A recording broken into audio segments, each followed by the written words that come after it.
Bonjour à tous, bienvenue sur Actu Matin. Ce matin, on va parler de cette situation concernant la violation des droits des femmes au Bénin. Une vidéo devenue virale la semaine écoulée a indigné acteurs sociaux, politiques, institutionnels, privés comme publics, au sujet donc de la violation flagrante des droits de la femme. Il s'agit justement d'une jeune femme qui a été soumise à l'épreuve du feu de façon horrible. En tout cas, on ne fera pas dans les détails. Franck Aounou passera par ici pour présenter mieux la situation. Et puis, on va discuter autour justement, je dois dire, du contexte de lutte contre les droits, les violations des droits de femmes et constater qu'il y a encore du chemin à faire. Notre invité ce matin, c'est Olivier Nkokenou. Avec lui, il est acteur politique. Avec lui, on va évaluer un peu les espoirs de jeunesse avec la présidence de Romuald Ouadaï qui s'annonce. Quels sont aujourd'hui les enjeux pour les jeunes? On va faire le petit point au lendemain de la proclamation des résultats définitifs. Vous aurez les autorubriques au rendez-vous d'Actu Matin, le bulletin de l'information, la une des journaux, la revue de presse, le récapitulatif des faits marquant l'actualité, la semaine écoulée. Et tout cela sera donc au menu de votre matinale ce matin. Bienvenue à tous.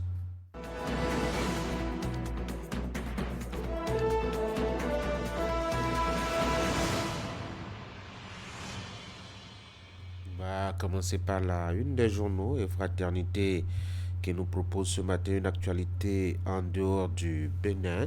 Attaque terroriste coordonnée contre le Mali, ferme condamnation du Bénin. Le ministre malien de la Défense, Adio Camara, tué par les djihadistes. Plus loin ensemble et solidarité, suggestion d'une philosophie d'action pour la mise en œuvre d'une stratégie sécurité routière. Le CNSR lance la semaine nationale de la courtoisie au volant.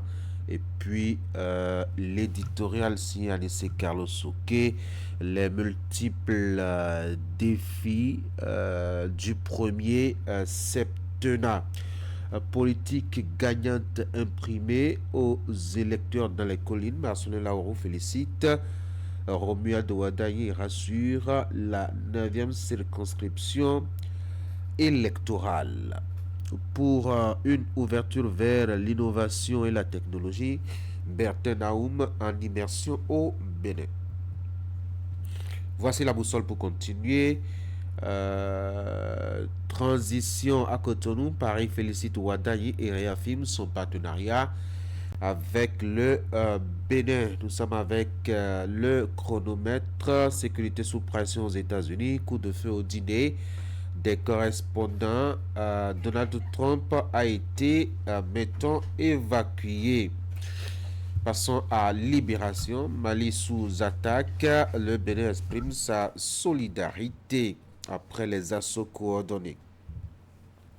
Le Télégramme, après donc attaque terroriste au Mali, le gouvernement du Bénin exprime sa solidarité. Jeune femme torturée à feu à Ekpé, de son lit d'hôpital, la victime fait le récit de son calvaire. Voici Jakpata, élection présidentielle d'avril 2026. Eh ben, le bénino sud-africain François Fada félicite Romuald Ouadaï. Et puis nous sommes avec Dynamisme Info, dossier d'âmes torturées au feu. Aux auteurs et complices des peines pour décourager à jamais de telles pratiques. Passons à l'événement précis, préparatif de la prestation de serment du nouveau président. Urgence d'installer le Sénat avant l'investiture de Romuald Ouadaï. Dabarou pour continuer, présidentielle d'avril 2026 dans la première circonscription électorale. La victoire de Ouadaï porte leur signature. Vous avez donc les images de ceux dont ils parlent. Défi info. Moralisation de la vie publique. Le préfet Jean-Claude Kodia cité dans une affaire de corruption. Voici le progrès après la proclamation des résultats. Eh bien, la France, les États-Unis, la Chine félicitent Ouaddaï. La tribune de la capitale, investiture présidentielle, Romuald Ouaddaï, une fierté historique pour le Mono et le Koufo. Matin libre, attaque terroriste au Mali. Le Bénin exprime sa solidarité au peuple frère du Mali. Le quotidien Le Meilleur, Emmanuel Macron félicite Romuald Ouaddaï et lui souhaite à plein succès. Nous sommes avec Info Matin, le Sénat, un reposoir ou un pouvoir déguisé. Réflexion autour de l'après-mandat de Patrice Talon, le matinal, réforme dans le secteur judiciaire de 2016 à 2026, la grande métamorphose de l'ère Talon, la priorité, le quitus du peuple à Ouaddaï, c'est au sujet de la gouvernance du Bénin pour les 7 prochaines années. Investigateur, debout, 5 personnes interpellées pour escroquerie. En ligne, l'informateur, le Bénin exprime sa solidarité au Mali dans le cadre des attaques coordonnées du samedi. Visa Info, message du président de la CHB, nous concrétisons une vision, celle d'un sport dynamique, a dit Aremou Manzrou. Voici Fraternité pour la deuxième lecture. Attaque coordonnée au Mali, ferme condamnation du Bénin, le ministre malien de la Défense, Sadio Kamara, a été tué par les djihadistes. Plus loin ensemble, les solidarités, suggestion d'une philosophie d'action pour la mise en œuvre d'une stratégie sécurité routière. Le CNSL lance la semaine nationale de la courtoisie au volant. Politique gagnante imprimée aux électeurs dans les collines. Marcelin Lauro félicite Ouaddaï et rassure la 9e circonscription électorale. Pour une ouverture vers l'innovation et la technologie, Bertin Aoum en immersion au Bénin. Et puis l'édito Siane C. Carlos Oki, les multiples défis du premier septennat. Voilà ce qu'on peut retenir de la une des journées. On passe au bulletin d'information avec Florence Moussa. Florence, bonjour. Bonjour à vous, Tanguy. Bonjour à tous. À la une, les images de la formation en écriture de scénarios et bande dessinée. C'est une initiative du gouvernement béninois qui vise à renforcer les capacités des jeunes en matière de créativité artistique. Les participants partagent leurs expériences après une semaine d'intenses activités. Et puis, forum sur le secteur agricole à Ndali, c'était en prélude au lancement de la campagne agricole 2026-2027. Il a rassemblé les cadres du secteur pour discuter des questions importantes du domaine. On vous fera le point. Voici le bulletin.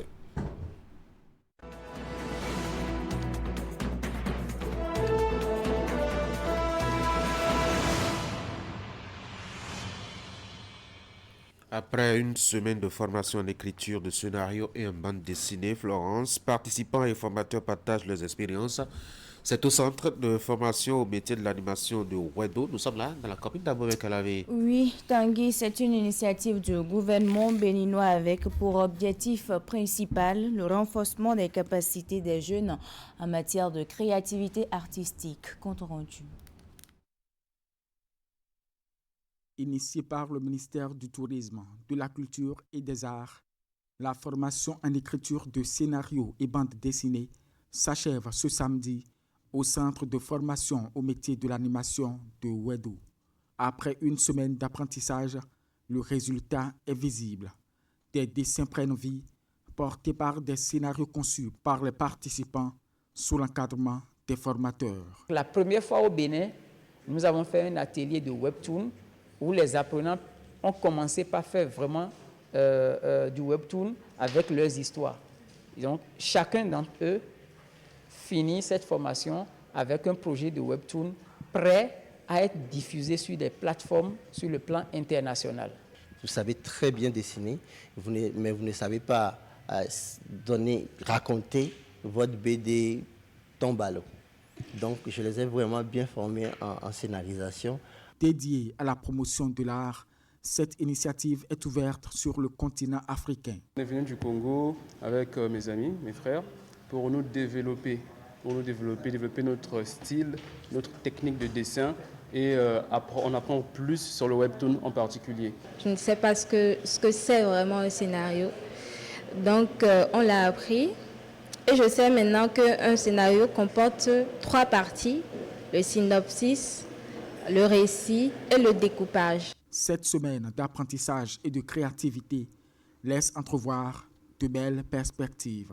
J'espère que le public sera un peu plus ouvert par rapport au monde des artistes, qu'on aura de plus en plus de contrats, d'opportunités de travail. Je veux en fait qu'on m'appelle à nouveau pour que je puisse faire mes preuves et produire des œuvres qui soient vraiment appréciées par le public. Autant d'ambitions qui révèlent des idées de projets concrets. La formation en écriture de scénarios et bandes dessinées est à sa première édition. On parle à présent de la visite de travail au Bénin du ministre d'État, ministre des Affaires étrangères du Portugal.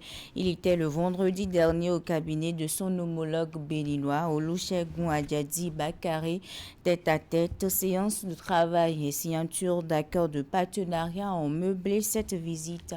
Compte rendu Esther Tofa et Simon Roulon.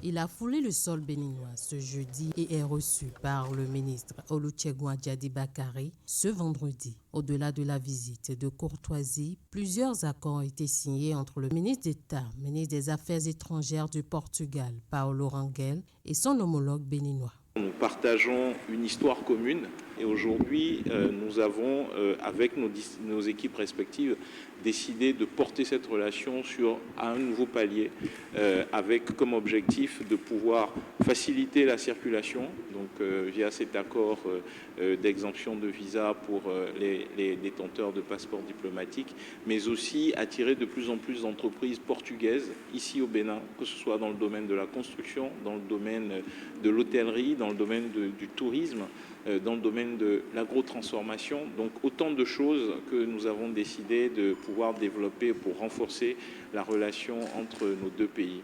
D'autres accords signés sont relatifs à un mémorandum d'entente sur les consultations politiques et diplomatiques ainsi que sur les services aériens.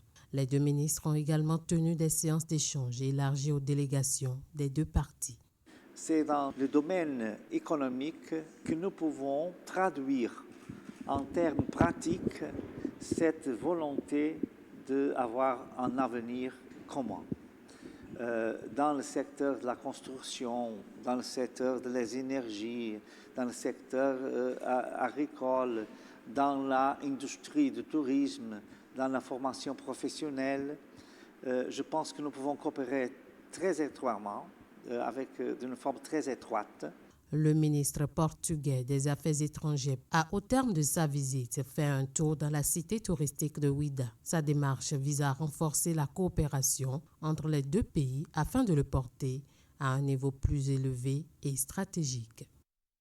Au détour de cette visite du ministre des Affaires étrangères portugais au Bénin, un mémorandum d'entente a été signé entre l'Agence de promotion des investissements et des exportations du Bénin et l'Agence pour l'investissement et le commerce extérieur du Portugal.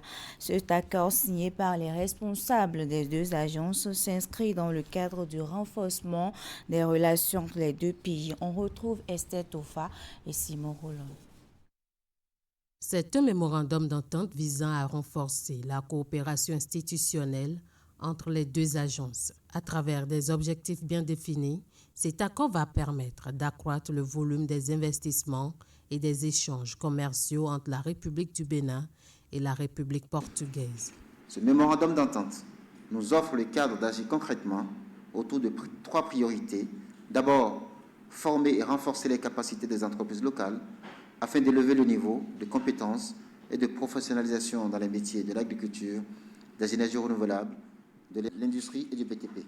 Ensuite, développer une base industrielle locale à travers l'installation d'unités de production d'équipements et de matériaux de construction. Enfin, encourager les partenariats entre entreprises béninoises et portugaises pour porter ensemble des projets structurants. Conclu pour une durée de 5 ans, avec possibilité de révision ou d'amendement par accord mutuel écrit entre les parties, le mémorandum s'appuie sur l'expertise technique et industrielle portugaise ainsi que sur le potentiel de croissance du Bénin. L'enjeu est de créer des conditions concrètes pour permettre aux entreprises des deux pays d'identifier des opportunités d'investir et de se développer ensemble. Cet accord établit une base du travail mais sa valeur dépendra de notre capacité à le traduire en projet, partenariat et en résultat mesurable. La cérémonie de signature de l'accord a pris fin par un échange de présents entre le directeur général de l'Agence de promotion des investissements et des exportations du Bénin, APIES, et l'administrateur exécutif de l'Agence pour l'investissement et le commerce extérieur du Portugal.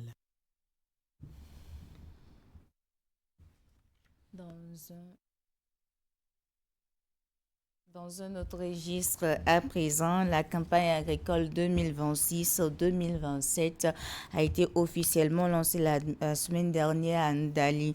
En prélude à cette importante activité, le ministère de l'Agriculture, de l'Élevage et de la Pêche a organisé un forum sur le secteur agricole.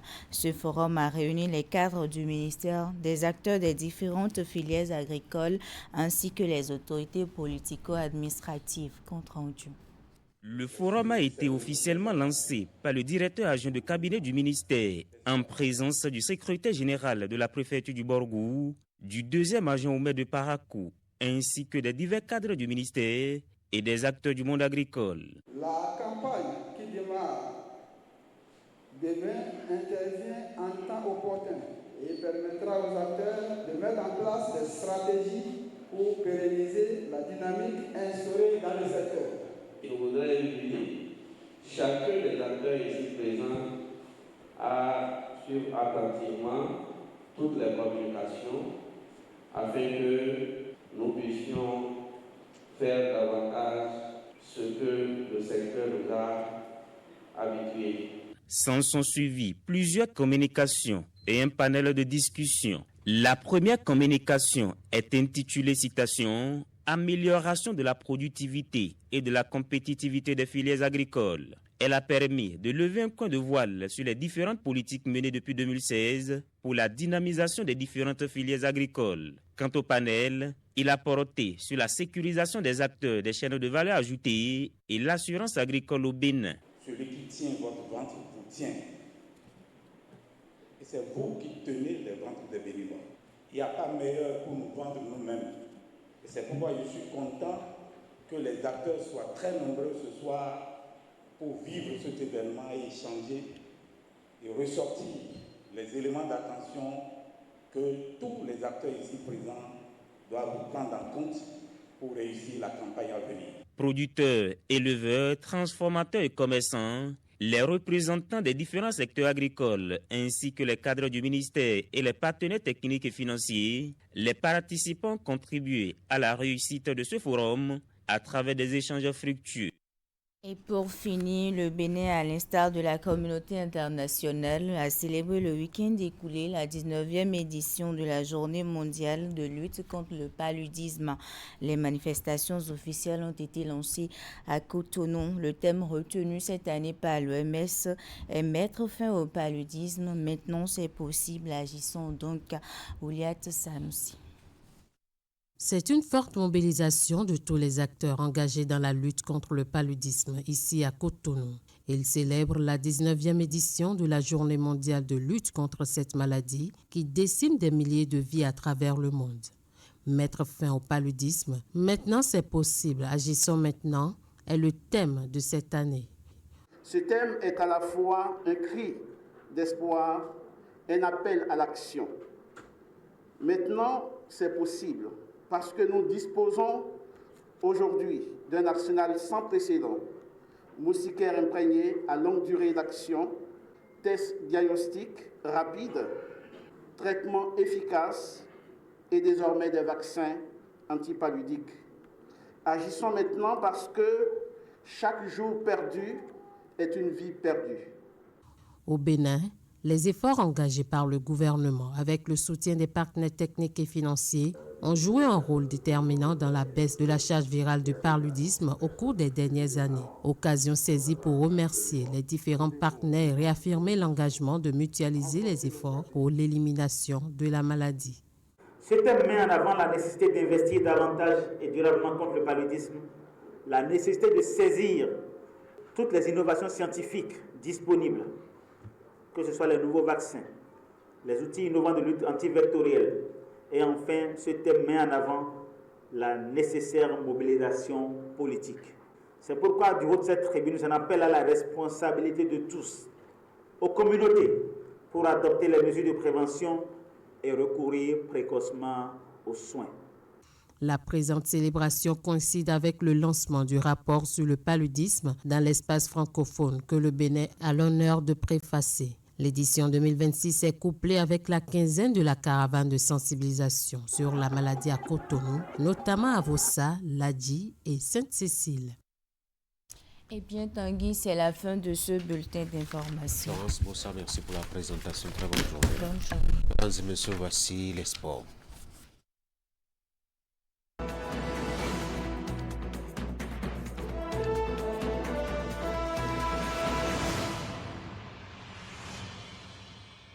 Candide, bonjour.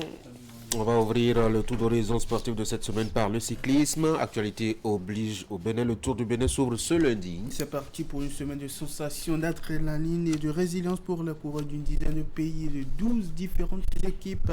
À l'occasion donc de la 21e édition du Tour cycliste international du Bénin, environ 90 coureurs qui auront à parcourir 731,82 km au total à travers 5 différentes étapes, et celles-ci seront précédées du rendez-vous d'ouverture. Le prologue, c'est un contre-la-montre individuel d'une distance de 4,8 km organisé en marge du Tour, une course qui permettra de désigner le premier leader au classement général pour porter le maillot jaune avant donc le top départ de la toute première étape du Tour. Et parlant d'étapes, à l'instar des précédentes éditions, cette année 5 étapes sont prévues. La première étape qui Fernando Poussavert, longue de 126,4 km. La deuxième étape va quitter Ndali pour Tiaouan passant par Bétérou. La troisième étape quitte Djougou pour Banter, longue de 169,76 km. La quatrième étape va quitter Dasso pour Porto Novo, qui est longue de 127,80 km et 128,65 km pour la cinquième étape qui quitte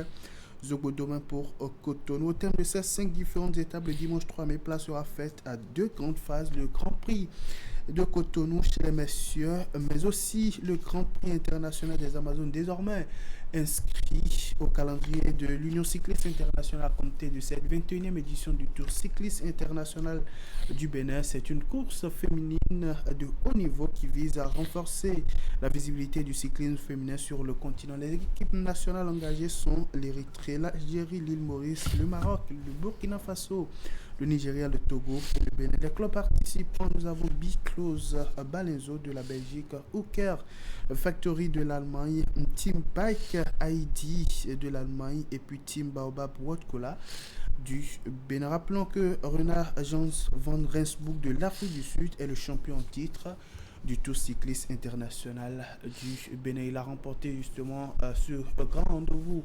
international de sport mécanique, et c'était justement en 2025. Tanguy.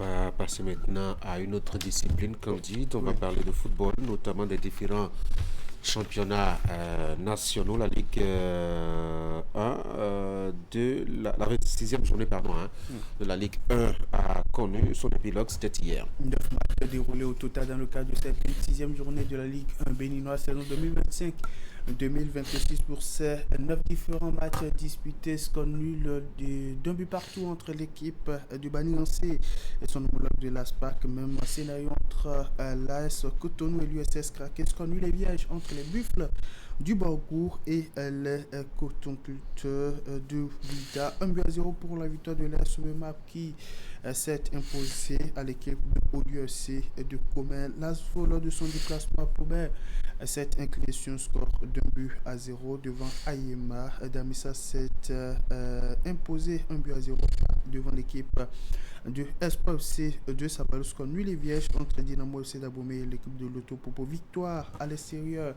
pour la jeunesse sportive de Poubert devant les Dragons de Lemay. Puis l'US Cavalier s'est imposé une victoire 4-1 devant l'équipe de Dadje qui garde la dernière place au classement avec 14 points comptant un goal différentiel de moins 37. Avant-dernière place pour l'US Cavalier qui vient avec 19 points comptant un goal différentiel de moins 3. Et puis la 16e place est pour Baningancé qui totalise 25 points comptant un goal différentiel de moins 5. tant que leader. Coton reste scotché à la première place avec 52 points au compteur en goal différentiel de plus 19. La Soubema qui monte à la deuxième place au classement avec 48 points au compteur désormais en goal différentiel de plus 9. Et puis le Topopo qui descend à la troisième place au classement avec 47 points au compteur et un goal différentiel de moins 15. Au niveau de la Ligue 2 béninoise, on en était à la 25e journée ce week-end pour un total de 9 matchs disputés également dans le cadre donc, de cette journée de compétition. Score nul d'un but partout entre l'AS Elite Sport et son homologue du Jeffa Football Club. Victoire à domicile pour Avron Community Sport devant l'équipe de Sitatunga. Aziza, lors de son déplacement sur le terrain de Bois FC, s'est imposé par 1-0. Même scénario pour Panthère lors de son déplacement sur le terrain d'Énergie FC de Dogbo. 1-1 entre Dynamo de Parakou et l'équipe d'Abeille FC. 0-0 entre Real Sport de Parakou et l'équipe d'Adidja. 1-0 pour la victoire de l'Est Arcona devant l'équipe de l'Est Police.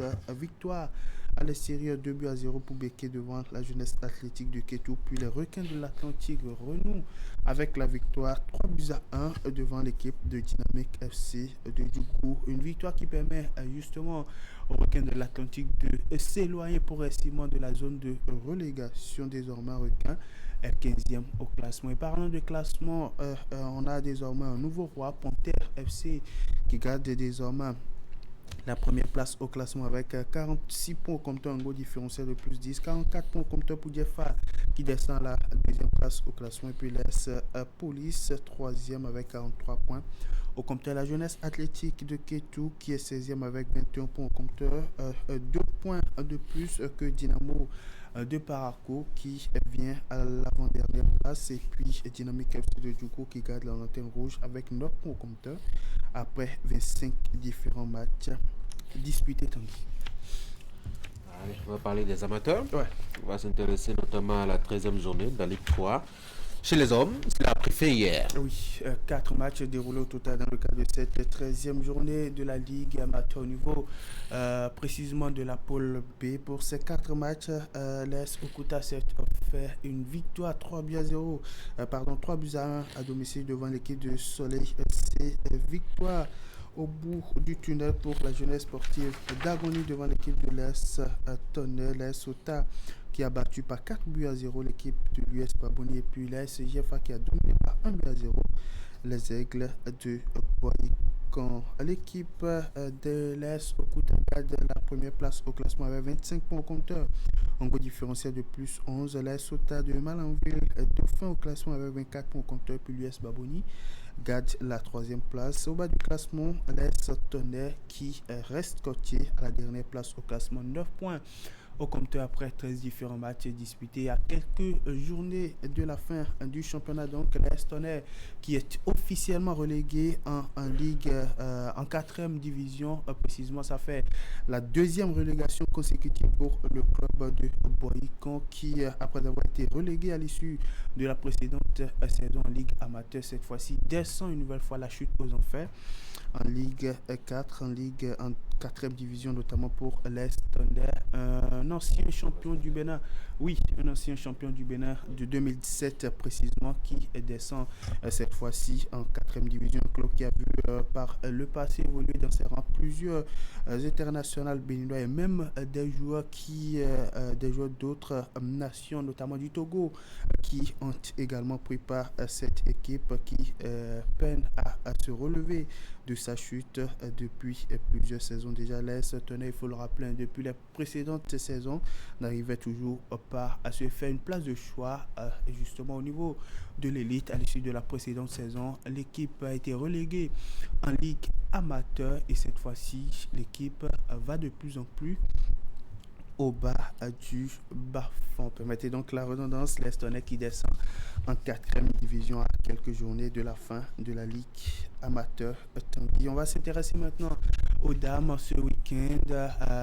Seule la poule a tête en ébullition pour le compte de la 16e journée de compétition. 5 matchs disputés au total pour seulement 3 victoires et bien entendu 2 matchs nuls. Parlant de match qui s'est soldé par un score de parité, 2 buts partout entre l'équipe de l'AS UMSA et l'équipe de l'AS Coton. Victoire à domicile pour Asaba Football Academy devant l'équipe de CFO Cefos 3-2. Et Samneli, lors de son déplacement sur le terrain de Tombo FC, s'est imposé par 1-0. 1-0 également pour la victoire de Nadia devant Espoir FC. Et puis à domicile, le leader au classement a partagé le point avec l'équipe d'Aïnovi FC. Dynamique a toujours la première place au classement avec 31 points au compteur, un goal différentiel de plus 7. L'AS Cotonou deuxième avec 26 points au compteur, un goal différentiel de plus 13. Et puis l'AS UMSA à troisième au classement avec 25 points au compteur, un goal différentiel de plus 3. Au bas du classement, Samneli, équipe championne en titre du Bénin, est 8e avec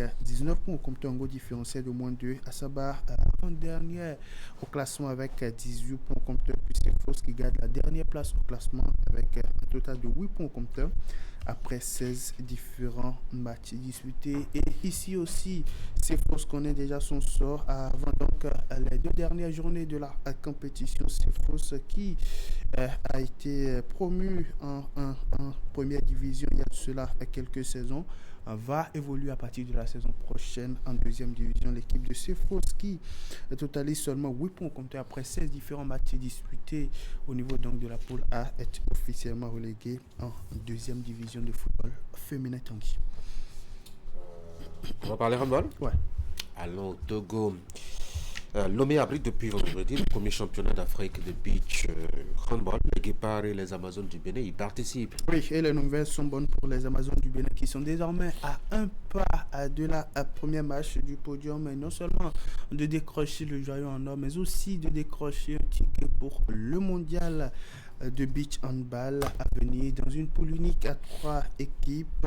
Les Béninoises ont été généreuses en temps de soi pour s'offrir le ticket pour la finale chez les dames. Le Bénin a enregistré 2 victoires et autant de défaites, mais les performances des joueuses les propulsent en finale dans leur catégorie. Et cette ultime rencontre qui va se dérouler ce lundi sur la plage de Lomé entre Béninoises et Togolaises, bien entendu comptant pour la finale de ce premier championnat d'Afrique de beach handball que le Togo a l'honneur d'abriter. L'équipe victorieuse aura non seulement le trophée, mais aussi le ticket pour le mondial. De leur côté, les Guépards ne pourront plus rêver du mondial, en tout cas pas cette année, mais ils vont ce lundi à l'assaut de la médaille de bronze de ce premier championnat africain de beach handball face à des adversaires habitués de la chose. Ils ont pu tirer leur épingle du jeu au premier tour en accédant aux demi-finales, mais dans le carré d'as, la bataille a été rude face à l'équipe togolaise et au coup de sifflet final, le Bénin s'incline sur un score de 2-0. Ce lundi, les hommes du coach MSC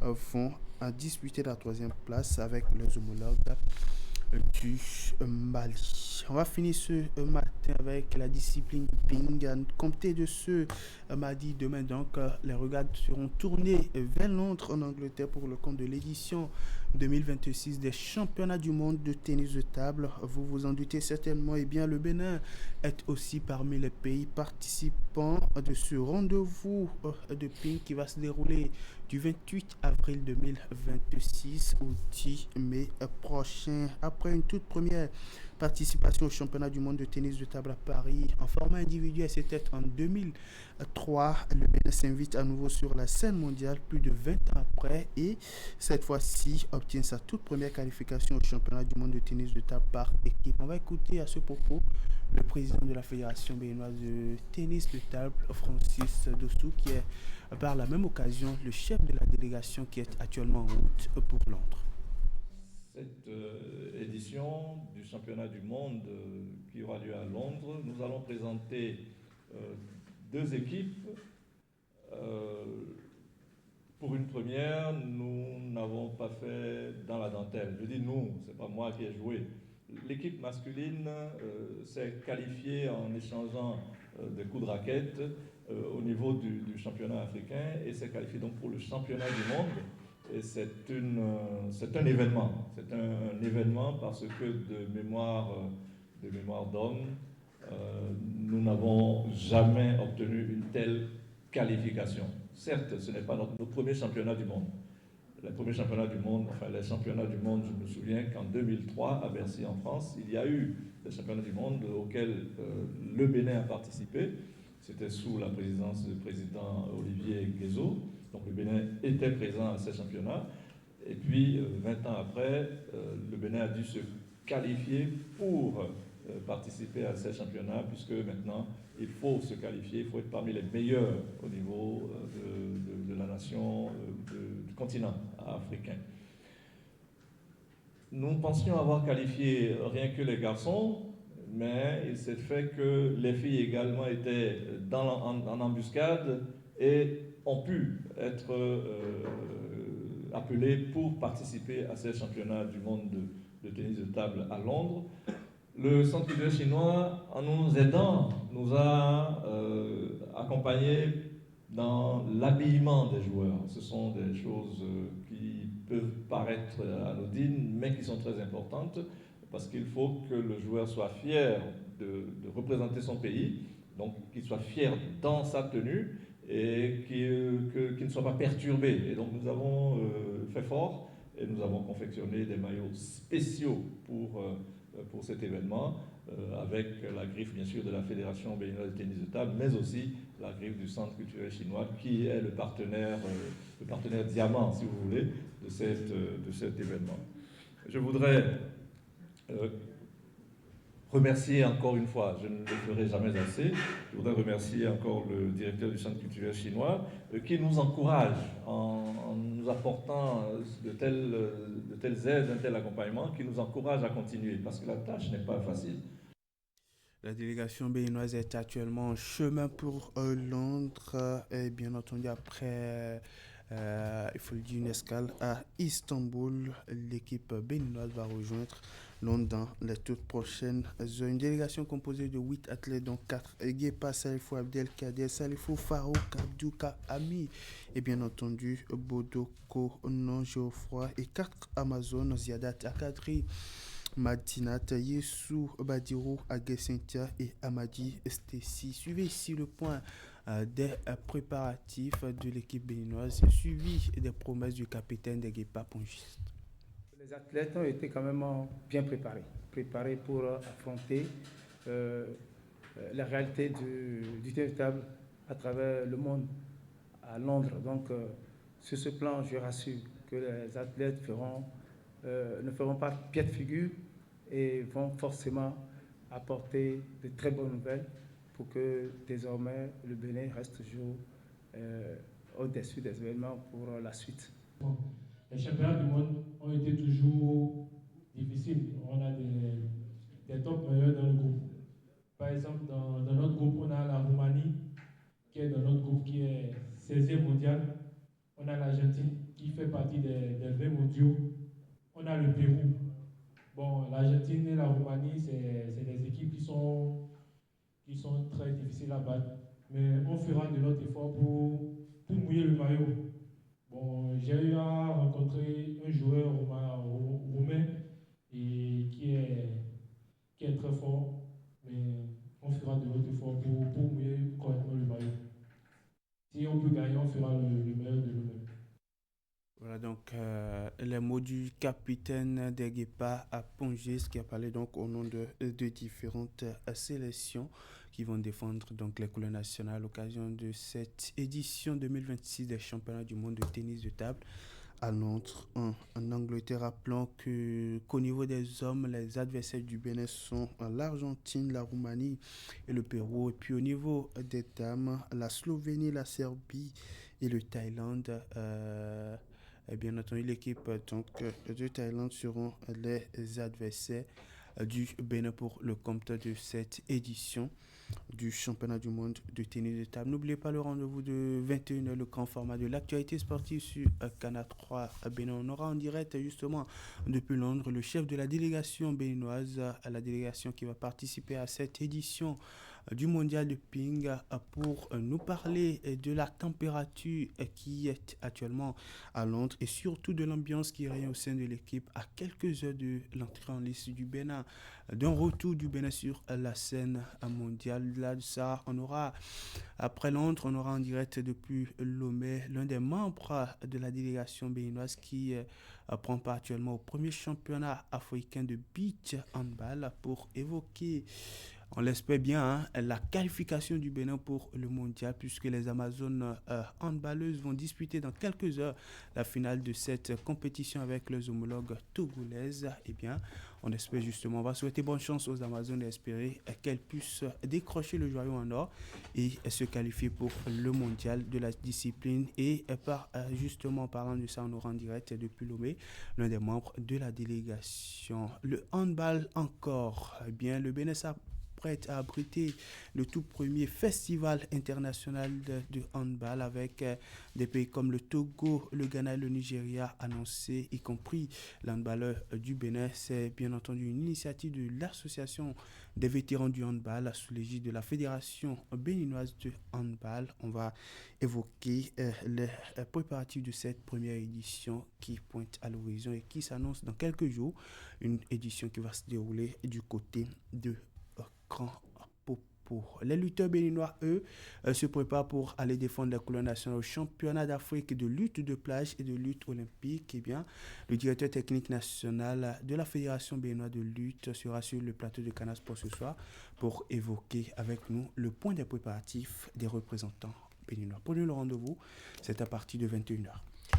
C'est bien cela, Candide. Le grand format de l'actualité des sports sur Canal 3 Bénin, c'est tous les lundis à partir de 21h. Et Candide vous a présenté un peu, je dois dire, à quoi va ressembler le menu de tout à l'heure. Ce sera donc un contenu assez alléchant avec beaucoup de disciplines à évoquer dont les actualités vous sont tracées par le grand présentateur des sports sur l'Actu Matin, Candide. Vous êtes d'ici à là. Prenez soin de vous, Candide. Merci d'être passé par ici et très bonne journée. Merci, Adma.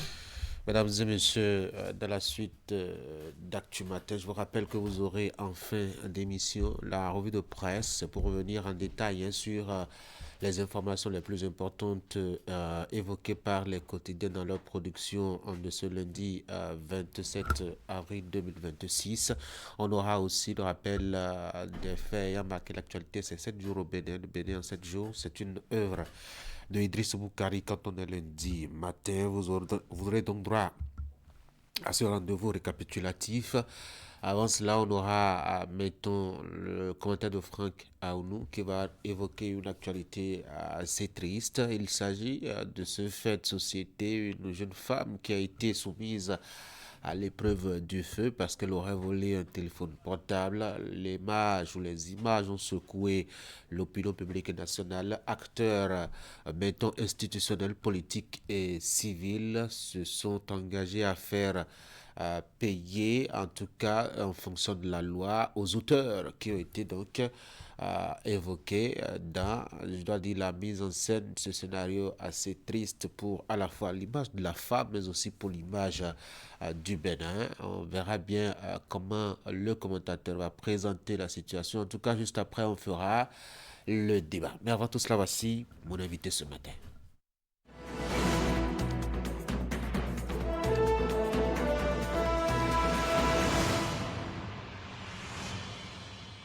Mon invité ce matin, c'est Olivier Nukbokenou. Il est jeune acteur politique très engagé. Monsieur Nukbokenou, bonjour. Bonjour, monsieur le journaliste. Merci d'avoir accepté mon invitation ce matin. Avec vous, on va évoquer un peu la présidentielle dont on a clos en tout cas la plus grande partie avec la proclamation des résultats définitifs la semaine écoulée par la Cour constitutionnelle. Et puis, on va aussi projeter le Bénin sur les 100 premiers jours de l'homme en tant que président à partir certainement du mois de mai. Monsieur Nukbokenou, Romuald Ouadaye a été élu à près de 95% des suffrages exprimés. Vous avez travaillé à son élection, en tout cas en mobilisant les populations sur le terrain. Quelle est la lecture que vous faites d'abord de ce chiffre de 94%? C'est un chiffre bien intéressant parce qu'on ne pouvait pas s'attendre autrement avec le travail de fond qui a été fait sur le terrain, des acteurs politiques bien engagés, de grandes personnalités bien engagées, oui, des grands partis qui se sont engagés dans cette lutte-là pour porter M. Romuald Ouadaye au pouvoir. Et nous avons vu aussi les nombreux mouvements qui se sont dédiés à son élection. Et donc, pour moi, je ne suis pas surpris et je peux vous dire aussi de mon expérience depuis que je suis né au Bénin et où j'ai commencé à vivre l'expérience politique. Je n'avais jamais encore vu un candidat aux élections présidentielles qui a retenu autant d'abstention, qui a obtenu l'adhésion des grandes personnalités politiques qui ne donnent pas le cachet facilement comme ça. Il y avait une forte mobilisation autour de lui. Donc, est-ce que l'engagement de ces grands acteurs dont vous parlez, peut-être l'ancien président Nicéphore Soglo, Boni Yayi est venu après, on a vu les grands partis politiques, peut-être Ousmane Batoko, etc. Ce grand engagement n'est pas justement lié à ce contexte précisément. On n'avait que 2 candidats sur la place et il fallait faire un choix. Oui. Et je pense que les hommes que nous venons d'évoquer, Adrien Humbedji et d'autres, ont le choix aussi de ne pas se prononcer, juste d'observer. Quand je prends les personnalités comme Ousmane Batoko, l'ancien président Nicéphore Dieudonné Soglo, c'est des gens qui n'ont pas leur langue dans la poche et c'est des gens qui prennent des positions ou soit, s'ils ne veulent pas faire partie de ce dispositif-là, en tout cas, je veux dire de ce mouvement, de cette dynamique de soutien au candidat Romia Wadayi, ils n'ont plus rien à perdre. C'est des sages, c'est des grandes personnalités de la République qui n'ont plus rien à prouver à qui que ce soit. Donc, je pense que c'est un mérite et cela, le résultat en témoigne. Alors, vous étiez sur le terrain. Est-ce que vous avez vraiment senti les jeunes se mobiliser? Fortement. C'est le candidat des jeunes. Je pense que c'est aussi l'une des élections dans lesquelles les jeunes ont trouvé leur place. Parce que je peux dire que peut-être les années antérieures ou les élections passées, les jeunes veulent se mobiliser, mais ils n'ont pas forcément eu cet espace-là qu'ils ont eu avec le candidat Romia Wadayi. Les jeunes se sont sentis valorisés, les jeunes se sont sentis pris en compte dans son projet de société et se sont fortement mobilisés pour sa cause. Et qu'est-ce qui aura retenu justement ces jeunes dans le message de Romia Wadayi et dans son projet de société? Alors, lorsqu'il s'adresse à la jeunesse, il dit clairement, la jeunesse, les jeunes, c'est votre moment, c'est votre époque, ayez confiance. C'est un message fort à l'endroit de la jeunesse. Il a montré, et ce discours dont je vous parle, ce message, cet extrait, c'est depuis son investiture à Parakou. Donc déjà, ce n'est même pas pendant les campagnes, avant les campagnes présidentielles, il a donné le ton, il a montré à la jeunesse qu'elle occupera une place de choix dans sa gouvernance. Et du coup, la jeunesse a de raisons d'espérer. Et quand on regarde le projet de société qui parle des questions de volontariat, des questions d'emploi, des questions de l'agriculture, et toutes les réformes qui s'annoncent avec la mise en place des pôles de développement, vous imaginez ce que la jeunesse peut espérer. On a en tout cas eu, au-delà de la jeunesse, ces mouvements qui se sont multipliés. On pourrait dire que c'est eux qui ont fait le job, non? Pas les partis politiques. En fait, je pense que le mérite revient à tout le monde. Mérite revient à tout le monde. On a vu plus les mouvements politiques être sur le terrain que les partis politiques. Ah oui, vous êtes sûr? En fait, je ne suis pas là pour défendre une dynamique que ce soit, parce que les partis politiques ont leur espace qu'ils occupent. Les mouvements sont venus occuper aussi des espaces. J'ai parlé des grandes personnalités qui ont donné leur soutien et qui permet de mobiliser encore d'autres citoyens autour de la chose. Donc, chacun a joué sa partition pour l'élection du président de la République. Mais il faut dire, les partis politiques, ils ont leur espace, comme je l'ai dit, ils ont un dispositif bien organisé, bien structuré depuis des années. Et il faut dire, quand vous prenez lors des élections, qui sont ceux qui ont représenté le candidat dans les bureaux de vote, ce sont les partis politiques. Ce sont les partis politiques qui, en majorité, ont coordonné la campagne du duo Wadayi Talata dans nos communes, dans nos contrées. Donc, je pense que le mérite revient à tout le monde et c'est à saluer. Les mouvements politiques devraient-ils continuer à vivre ou faut-il passer à autre chose, à votre sens? Bon, je ne sais pas si les mouvements politiques avaient pour vision de continuer et pour moi, le plus grand objectif à atteindre, c'était l'élection du président de la République. Et nous avons M. Romia Walaini qui est plébiscité. Aujourd'hui, le but des mouvements politiques ou de tous les acteurs qui ont soutenu le candidat Walaini, c'est de travailler maintenant à ce que son projet de société puisse aboutir. Et chacun peut jouer sa partition d'où il est, d'une manière ou d'une autre. Ça ne passe pas forcément par la structuration des mouvements politiques, pas du tout.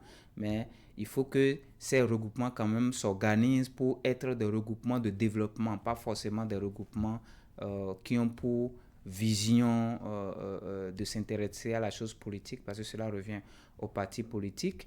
Mais il y a des organisations, il y a des mouvements citoyens, des organisations citoyennes qui œuvrent quotidiennement pour le développement de notre pays. Et donc, ils doivent réfléchir pour voir comment travailler pour soutenir le candidat dans la réalisation de son projet de société. Désormais, Omar Walaini est élu, près de 95% des suffrages exprimés. La Cour constitutionnelle a proclamé le résultat définitif la semaine écoulée, ce qui ouvre, je dois dire, une nouvelle ère tout de suite. C'est l'ère de la trêve politique. Comment est-ce que vous la sentez venir? Oui. Quelle est sa pertinence?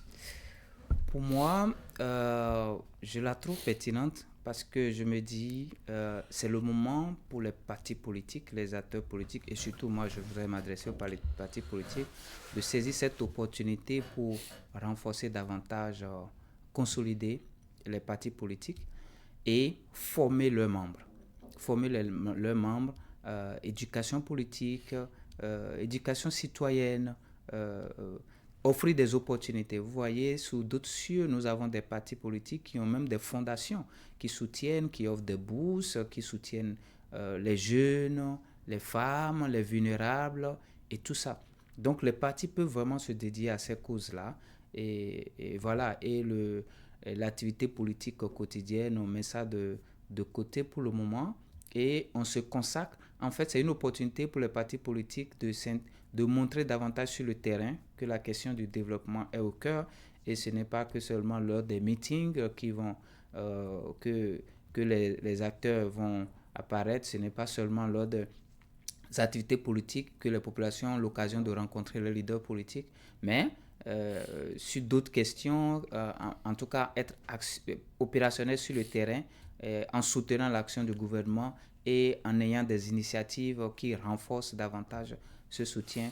Voilà le défi qui est lancé aux partis politiques aujourd'hui. Oui, mais est-ce que les partis politiques ne vont pas s'affaiblir? En tout cas, le militantisme au sein des partis politiques ne va pas s'affaiblir quand on sait qu'il n'y a pas d'enjeu que dans 7 ans, par exemple. Parce qu'un jeune qui va dans un parti politique, c'est surtout d'avoir la chance d'être positionné, de décrocher un poste électif et pouvoir participer à la construction de son pays. Quand on a raréfié les élections ou qu'on les a espacées comme ça, à quoi est-ce que le jeune peut trouver pertinent d'aller encore s'inscrire dans un parti politique? Il n'y a pas que les postes politiques, il n'y a pas que des opportunités électives, je veux dire. Il y a d'autres opportunités qui existent. Au sein des partis politiques? Bien sûr, au sein des partis politiques. Tout le monde ne peut pas aller aux élections. D'ailleurs, quand on va aux élections, il y a combien d'oppositions comparé au nombre de personnes qui se retrouvent dans les partis politiques? La preuve, on ne peut pas positionner tout le monde. Mais il y a d'autres opportunités qui existent au sein des partis politiques. Les nominations sont là, des opportunités. Vous savez, il y a même des opportunités même d'ordre professionnel qu'on peut obtenir en étant dans des partis politiques. Vous savez qu'il y a des positions même à l'extérieur où, quand vous voulez partir, si votre gouvernement ne vous soutient pas, vous ne pouvez pas l'avoir. Et voilà, et quand vous êtes dans des partis politiques, c'est des choses que vous pouvez obtenir facilement. Donc c'est pour dire qu'il y a plusieurs objectifs que vous pouvez atteindre au sein des partis politiques. Ce n'est pas seulement les postes électifs, ce n'est que quelques mandats qu'on peut positionner pour ces opportunités-là, puisqu'il y a plusieurs partis politiques. Et le nombre de postes à pouvoir sur le plan électif, c'est pas beaucoup. Donc, du coup, les gens ne peuvent pas vraiment se coller seulement à ça. Et c'est ça, je dis aussi, c'est l'opportunité avec la trêve politique, c'est l'opportunité offerte aux partis politiques d'offrir d'autres opportunités à leurs membres, à ceux qui travaillent avec eux. Et j'ai parlé des opportunités de formation, des bourses de formation, des opportunités de renforcement de capacité. Il y a beaucoup de choses qui peuvent être faites faite au sein des partis politiques. Et en ce moment, les militants vont se sentir vraiment pris en compte, valorisés et avoir ce sentiment que leur parti pense à eux. Et cela ne passe pas forcément par les positions électives, il y a d'autres opportunités. Alors parlons maintenant de ces premiers jours qui doivent suivre, mettons, la prise de pouvoir de Romuald Wadaye. Quels sont pour vous les défis, les premiers défis auxquels, mettons, Wadaye devrait se soumettre, notamment pour ces 100 premiers jours, les premiers actes que vous attendez, vous? Alors, les premiers actes que j'attends du président, pour moi, c'est de donner le signe que nous sommes dans une logique de continuité. Et donc, dans une logique de continuité, ça ne peut que demander que des actes qui arrivent à consolider, qui renforcent ce qui est là. Nous avons beaucoup de chantiers en cours et donc comment travailler davantage pour accélérer les choses, travailler davantage pour avoir un système de suivi qui permette de faire aboutir les gros chantiers que nous avons en cours. Mais moi, mon espoir aussi, c'est de poser des actes qui rassurent la jeunesse, qui montrent que vraiment le top est donné, c'est le moment des jeunes. C'est quoi un acte qui rassure la jeunesse? On prend un décret et puis... Pas forcément, je ne dirais pas que peut-être les 100 jours sont un peu limités, mais je veux dire, quand vous prenez la jeunesse aujourd'hui, le soutien à la politique de l'emploi, quand nous parlons de la politique de l'emploi, il faut bien entendre l'emploi salarié et l'emploi indépendant. Et l'emploi indépendant, c'est ce que nous appelons communément entrepreneuriat. Est-ce que vous voyez? Et la politique jusqu'à aujourd'hui, et souvent, ça s'apparente à ce que c'est comme si tous les jeunes pouvaient créer leur entreprise. Malheureusement, tout le monde ne peut pas créer son entreprise. Donc, il faut travailler à développer d'autres mécanismes, par exemple la promotion de l'investissement, la culture de l'investissement, amener les jeunes à investir dans des entreprises d'autres et pour pouvoir créer plus d'emplois, amener les jeunes à mieux s'organiser. Par exemple, je me rappelle, nous, dans nos activités antérieures, nous avons proposé par exemple de mettre en place le Fonds national de développement de la jeunesse. Et ce fonds-là, c'est les jeunes même qui vont investir dedans. C'est comme une entreprise bien gérée, mais c'est des jeunes qui vont être des actionnaires dedans au lieu d'avoir un fonds où c'est l'État qui met l'argent et les jeunes pensent que c'est l'argent du gouvernement. Voilà, on prend pour des opportunités et après on disparaît avec les sous. Mais si c'est des jeunes même qui mettent en place avec la supervision du gouvernement un fonds en place et ils ont contribué eux-mêmes à créer ça et que ce fonds investit dans des projets des jeunes et donne des rémunérations. Je pense, en fait, il faut qu'on arrive à promouvoir la culture d'investissement parce que c'est très important dans une société où les jeunes ont du mal à s'associer. Les jeunes ont du mal à s'associer et tous les jeunes ne peuvent pas créer d'entreprise parce que si tous les jeunes créent d'entreprise, le marché n'est pas là pour être saturé. Donc, il faut que, comme ils ne veulent pas travailler ensemble, ils peuvent au moins investir dans des entreprises et des actionnaires, tout simplement en espérant des revenus. Et cela, c'est une culture qu'il faut développer. Autre chose, moi, qui m'intéresse beaucoup, c'est la question du volontariat, amener les jeunes à se donner davantage, à s'investir dans le développement. Et les gens ne vont pas l'entendre de cette oreille-là. Les gens, ils ont besoin d'argent, ils ont besoin de gagner un salaire. Vous leur demandez le volontariat. Je ne parle pas forcément des jeunes qui ont déjà atteint un niveau, ils ont déjà de famille, des responsabilités. Non, je parle de ces jeunes-là à partir de 17, 18, 20 jusqu'à 25 ans qui n'ont peut-être pas encore de responsabilité, qui ont besoin d'acquérir leur première expérience à travers ces genres de programmes, d'être investis sur le terrain, être enseignant par exemple dans nos hôpitaux, ou en tout cas beaucoup de choses qui peut être fait parce que j'ai l'habitude de le dire, nous n'avons pas les moyens pour pouvoir assurer, c'est-à-dire financer nos grandes ambitions de développement. Donc, quelque part, avec le peu que nous avons, si nous y mettons de la volonté à côté et un peu de disponibilité qui ne nous coûte pas cher, on peut arriver à un certain nombre d'objectifs. Olivier Nokotonou, un mot pour finir rapidement. Pour moi, cette expression que je voudrais laisser, l'audace d'espérer. Je voudrais inviter le peuple à continuer à oser, à croire en l'avenir de ce pays, et le nouveau président nous donne les raisons de continuer à croire, à travailler dans l'unité, dans la paix, et de veiller davantage, penser, être focus développement. Focus développement. Voilà. Olivier Noukokenou, merci d'être passé sur Actu Matin. Très bonne journée. C'est moi qui vous remercie. Mesdames et messieurs, juste après moi, vous aurez à suivre maintenant le Bénin en 7 jours de Idriss Boukari. Il va revenir sur les faits ayant marqué l'actualité la semaine écoulée et capté par les caméras et micros de 43 Bénin. Juste après, vous aurez le magazine, puis on reviendra par ici pour le commentaire de ce lundi matin.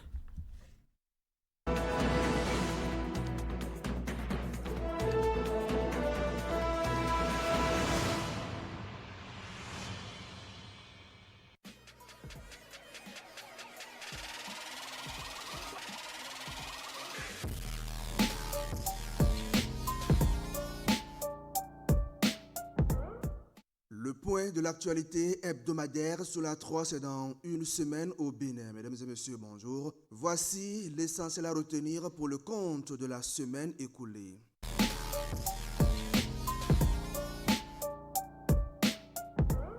Une semaine après la proclamation des résultats provisoires, la Cour constitutionnelle confirme l'élection de Romuald Wadaï et sa colistière Mariam Chabit Alatazimé comme président et vice-présidente de la République pour les 7 prochaines années.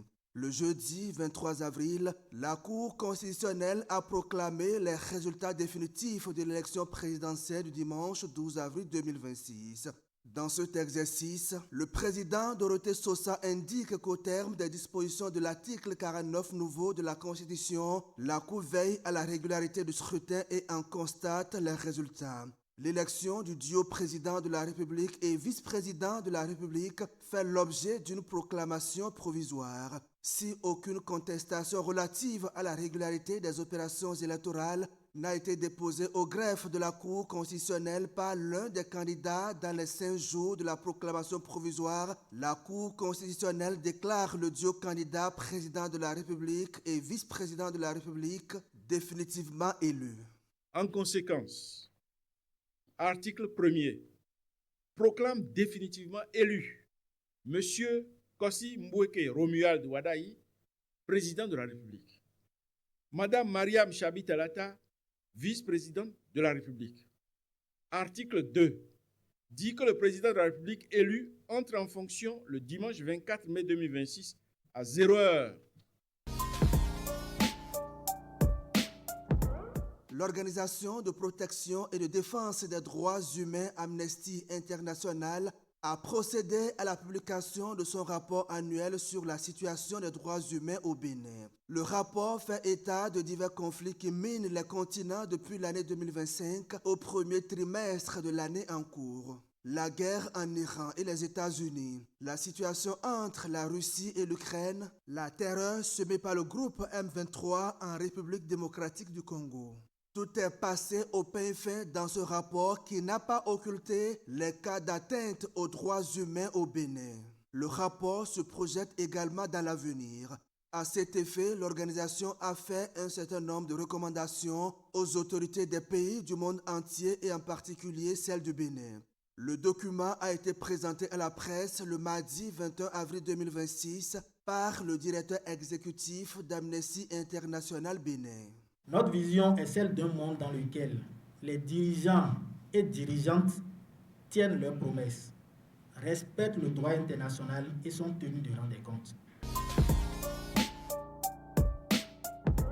La 6e édition du certificat de qualification au métier CQM rénové a été officiellement lancée le lundi 20 avril 2026 au lycée technique de Kondéo à Cotonou. Plus de 38 000 candidats répartis dans 126 métiers sont évalués simultanément sur l'ensemble du territoire national. La particularité de cette édition est plus inclusive avec la participation des personnes détenues et de candidats en situation de handicap. Autorités administratives et acteurs du secteur étaient présents pour donner le top départ de cet examen. Le Centre de valorisation des déchets en énergie renouvelable et en agriculture, Valdera de l'Université d'Abomey-Calavi a organisé les jeudis 23 et vendredi 24 avril 2026 des journées portes ouvertes sur son site d'opérationnalisation. Une initiative qui vient mettre en lumière les différentes œuvres, mais aussi relancer les activités de cette unité de l'Université d'Abomey-Calavi dédiée à la gestion durable et à la transformation des déchets du campus. Ces journées portes ouvertes ont mobilisé étudiants, enseignants, chercheurs et acteurs de la protection de l'environnement. La cérémonie de lancement a été présidée par le recteur de l'Université d'Abomey-Calavi en présence du directeur de CIFRED, Centre interfacultaire de formation et de recherche en environnement pour le développement durable. Désormais, nous allons nous occuper de l'assainissement du campus, récupérer les déchets, extraire tout ce qui est exploitable, biodégradable, qu'on peut transformer, qu'on peut valoriser. À l'université d'Abomey-Calavi, un nouveau docteur vient de s'inscrire au rang de l'élite scientifique. Daté Banabé Akaï, enseignant de français et figure reconnue de la critique littéraire, a soutenu avec brio sa thèse de doctorat le jeudi 23 avril à l'université d'Abomey-Calavi. Devant un jury composé de professeurs émérites, dont 2 en visioconférence, l'Impetra a défendu son travail original portant sur les liens entre poésie et ésotérisme. Au terme de 3 heures d'échange, il a été élevé au rang de docteur dans la spécialité littérature francophone avec la mention très honorable assortie des félicitations du jury. On peut, je ne dis pas désacraliser, on peut vulgariser la richesse du vaudou sans être du domaine du vaudou. Ainsi se résument les faits ayant marqué la semaine écoulée. Merci de votre aimable attention. À lundi prochain pour un autre point de l'actualité hebdomadaire.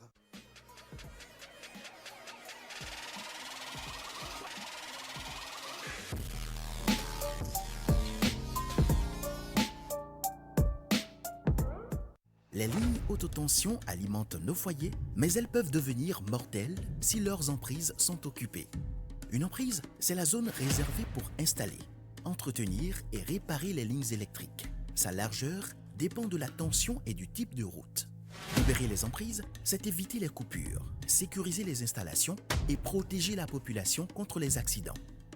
Occupation illégale égale danger, électrocution, incendie, coupure massive. Avant toute activité près d'une ligne, demandez un permis, informez la SB2E et respectez les consignes de sécurité. Libérer les emprises, c'est protéger des vies et garantir l'électricité pour tous. Ensemble, faisons de la sécurité une priorité. La SB2E, des femmes et des hommes à votre service, 24 heures sur 24.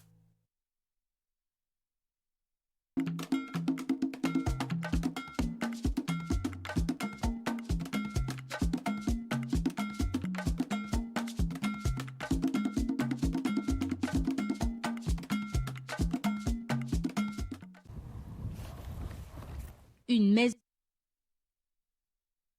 étendue d'eau. Le village de Gbodje, dans l'arrondissement de Zinvier, subit ces jours de crue du fleuve Ouémé comme à son habitude chaque année.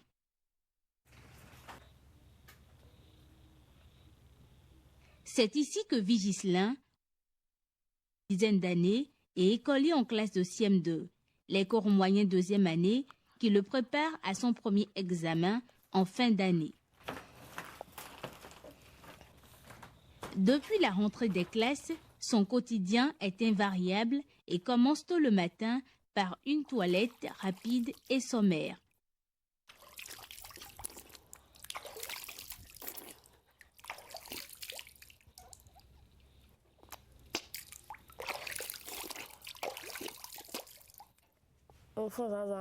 Lo colocan, lo lavo fue bien, lo son, lo ton, lo bien quoi pour bâtir, mais le coin, lo la zone.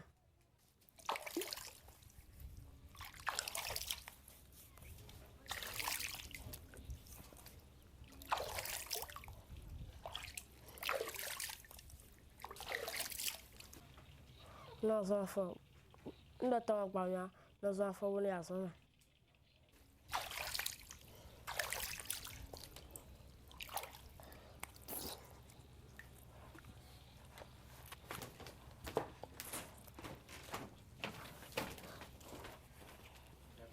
Je ne sais pas encore. Pas de quoi c'est fou. Bon, il y a un coco.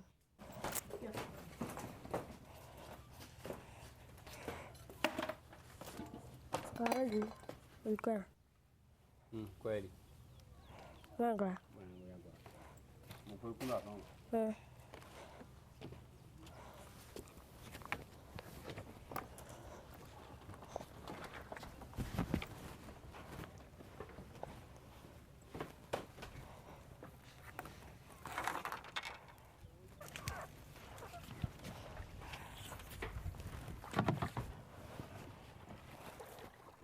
Ici, sur un moyen de fortune, Ghislain s'élance à la quête du savoir. Il doit faire confiance pour cela à son sens d'équilibre, mais surtout à la force dans ses bras.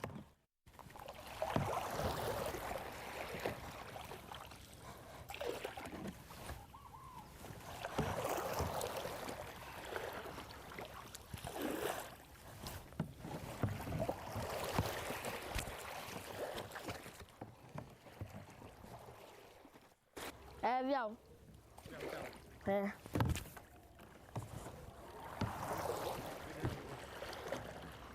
Hein?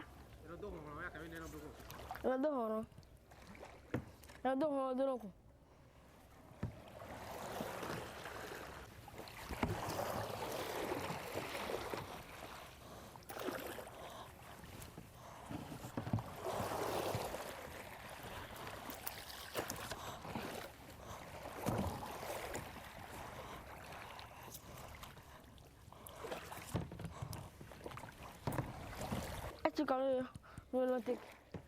Kweli. Comme il y a quoi? Non, il y a quoi? Le bac qu'on commande.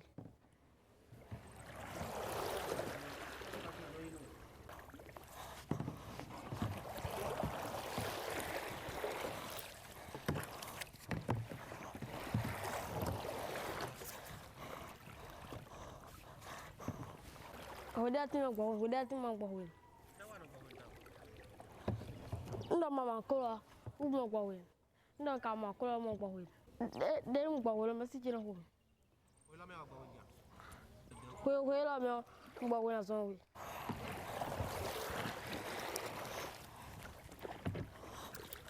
Quand il n'y a pas de radeau de fortune, Ghislain doit se démerder ou manquer les cours. Ce n'est pas un drame et cela arrive trop souvent, d'après ses confidences.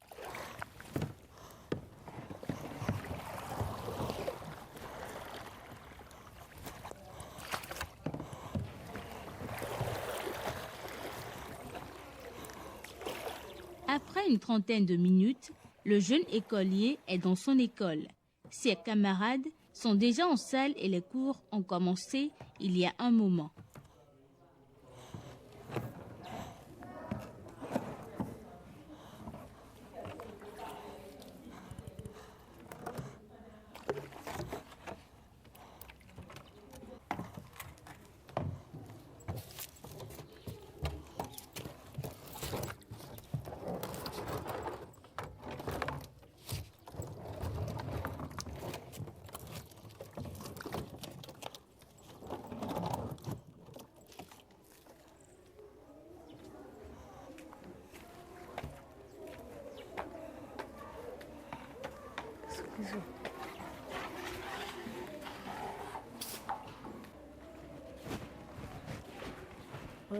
Oui, bonjour Ghislain, bonne arrivée.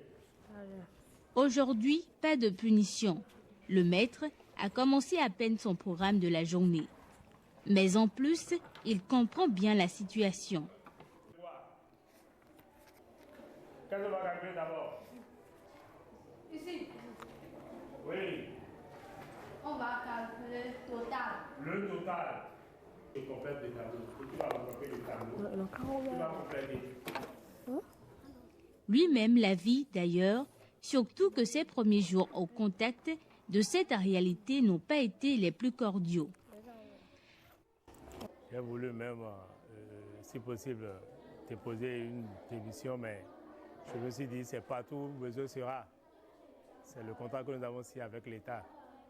Et bon, avec le temps, les mois, bon, je me suis habitué.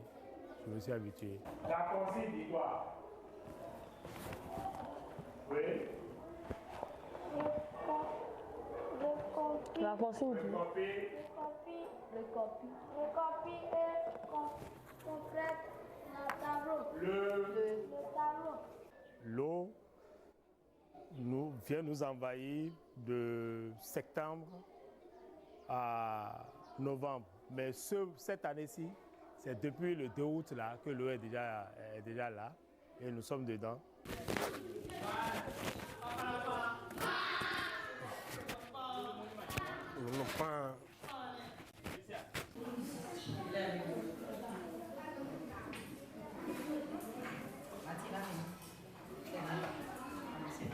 Les périodes de crue ne sont pas du tout faciles. Oui, surtout en ces temps-ci où la voie est tellement difficile à pratiquer. Oui. Parfois, tu viens au bord de l'eau, tu ne trouves même pas de pirogue pour venir à l'école. Et tout ça, là, ça joue sur l'emploi du temps. Oui. Et les enfants tombent régulièrement malades quand c'est comme ça. Et après le total, on va faire sortir. On va faire sortir les fréquences. Attention là-bas. C'est quoi, tu as fini?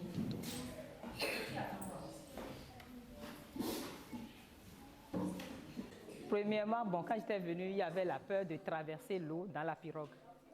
Mais au fil du temps, je me suis habituée et puis bon, ça peut aller. Vous êtes d'ici? Non, je ne suis pas d'ici. Je suis de Ouida. Quand même, tu n'es pas un habitué du milieu et puis tu rentres pour la première fois dans la pirogue, il y a cette peur-là qui nous anime tout au long du parcours, l'aller-retour. Nous n'avons pas de pirogue. Nous n'avons pas de bottes non plus. Enseignante, tu descends, tu as tes chaussures en main, tes paires de chaussures en main pour rentrer dans la bac ou rentrer dans ta classe devant les enfants. Ça ne tient pas trop.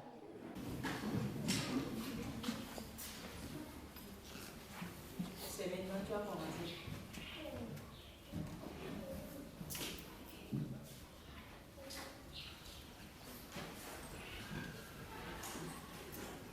Il y a beaucoup d'absents. Les enfants sont vraiment absents ces derniers temps. Parfois, bon, les parents n'ont pas le temps de les amener avec la pirogue. La pirogue est occupée par les parents et puis bon. Et ces enfants, pendant le temps de crue, doivent rester à la maison pendant au moins 2 mois. Hein? Et ce sont ces enfants-là qui vont affronter les mêmes épreuves que l'enfant qui n'est pas resté à la maison pendant ce temps-là. Vous voyez, c'est d'office qu'à la fin de l'année, ça affecte sur les résultats. Mais il y a des stratégies que nous trouvons pendant les temps de congés, par exemple. Hein, on met les congés là à profit pour pouvoir boucher, pouvoir rattraper ces temps qui ont été perdus pendant le temps de crue là. Mais dans la consigne, c'est ça.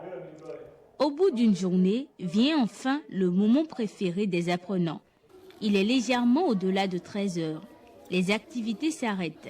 Les enfants ont en effet la tête à autre chose.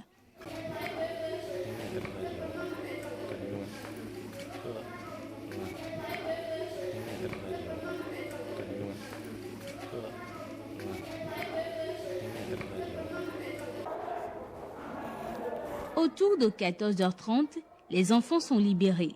Pour les plus grands de la classe de CM2, il faut avoir fini ses travaux de la journée pour avoir la liberté de retourner à la maison. Ghislain est parmi les premiers et sa barque est prête.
C'est un quotidien standard et périodique chez les enfants de Gbodje. Même s'ils semblent s'en accommoder avec le temps, il est évident que la situation, qui est cyclique, a un effet direct sur le rendement à l'école et le taux de scolarisation dans la zone. Mais d'ici sont de même partie de grands cadres qui ont servi ou qui servent encore la nation béninoise.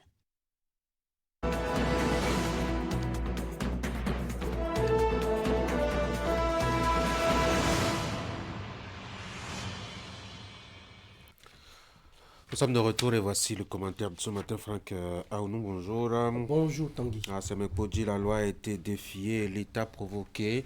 Dites-vous, en torturant cette femme, ces individus ont atteint le cœur même de notre République. Vous évoquez l'actualité de la semaine écoulée liée justement à cette épreuve de feu soumise à une jeune femme. Alors, comment expliquer qu'en 2026, Franck, Laura puisse encore se filmer et se vivre avec une telle impunité? Oui, Tanguy, l'insoutenable s'est invité dans notre quotidien la semaine écoulée.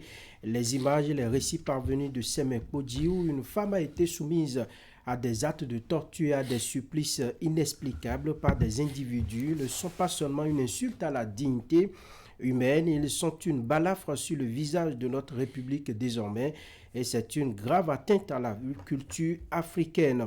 Comment, dans un pays qui se veut berceau de l'humanité, peut-on encore assister à de telles scènes de sauvagerie? Nous dénonçons, tout le monde l'a dénoncé au Bénin, avec la dernière énergie, ces actes ignobles. L'heure n'est plus, à mon avis, aux simples condamnations de principe. La justice béninoise est ici attendue au tournant et nous appelons également à un jugement ferme et exemplaire. Il faut que la sentence prononcée serve de barrière infranchissable, que chaque bourreau et potentiel comprenne que frapper une femme, c'est désormais s'attaquer à l'État tout entier. On est surpris et choqué encore plus car ces dernières années, le Bénin a fait d'énormes progrès en la matière. La volonté politique affichée des autorités, des gouvernants, les fonds qui sont injectés dans le secteur et bien d'autres avancées qu'on a du plaisir à citer, telles par exemple la modification de la loi sur la santé sexuelle et reproductive autorise désormais l'interruption volontaire de grossesse jusqu'à 12 semaines de grossesse lorsque celle-ci est susceptible d'aggraver une situation de détresse matérielle, éducationnelle, professionnelle ou morale de la femme. La loi 2021-11 du 20 décembre 2021 a instauré un cadre juridique assez spécial pour protéger les femmes. Elle renforce les sanctions contre le harcèlement sexuel, notamment en milieu scolaire, universitaire, les mariages forcés ou précoces, les mutilations génitales féminines et puis la réforme la plus probante, c'est celle de l'Institut national de la femme qui a été réorganisée en 2021. Malgré toutes ces avancées, eh bien, ces individus n'ont pas trouvé mieux à faire que de défier cet arsenal et de ridiculiser publiquement cette femme. C'est une loi qui protège, mettons, dans les tests, si elle ne trouve pas le moyen de sauver des vies dans les hameaux les plus reculés. Oui, toute la question, elle est là. Si ce drame a pu se produire, c'est la preuve cruelle que notre approche doit être peut-être revue. Nous avons encore du chemin, car la loi, si protectrice soit-elle, ne protège que si elle est redoutée au-delà des centres urbains. Il est temps de sortir des salons feutrés de Cotonou, de Parakou, de Natitengo, pour porter le message là où le silence tue encore. Nos avancées législatives, notamment la loi 2021-11, doivent être martelées dans chaque langue nationale, sur chaque place de village. Il faut que chaque citoyen sache que la maltraitance n'est plus une affaire de famille, mais un crime lourdement sanctionné sous nos cieux. Exposer les sanctions, impliquer les chefs de collectivité et briser surtout l'impunité, voilà le véritable chantier. La protection de la femme ne doit plus être un slogan de conférence, mais un bouclier réel de Semekpodi à Malanville, de Kaobago à Tiémé et dans toutes les contrées reculées de notre pays, Tanguy. Merci Franck. Mesdames et messieurs, voici nos débats.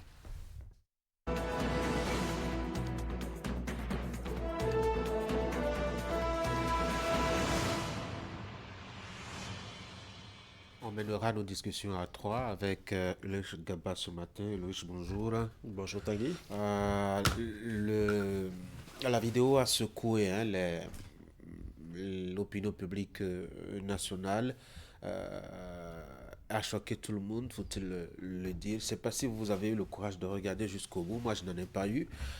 Parce que qui vous a dit que j'ai eu le courage de regarder jusqu'au bout? Oui, justement, enfin, je vous le souligne juste. Moi, je n'en ai pas eu. Je ne sais pas si vous l'aviez fait ou pas. En tout cas, on a constaté des images d'une autre époque. J'avoue que n'eût été, je dois dire, la langue que, mettons, les acteurs parlaient sur la vidéo, on douterait, au regard du contexte des lois qu'on a votées, etc., on douterait vraiment de la provenance de cette vidéo.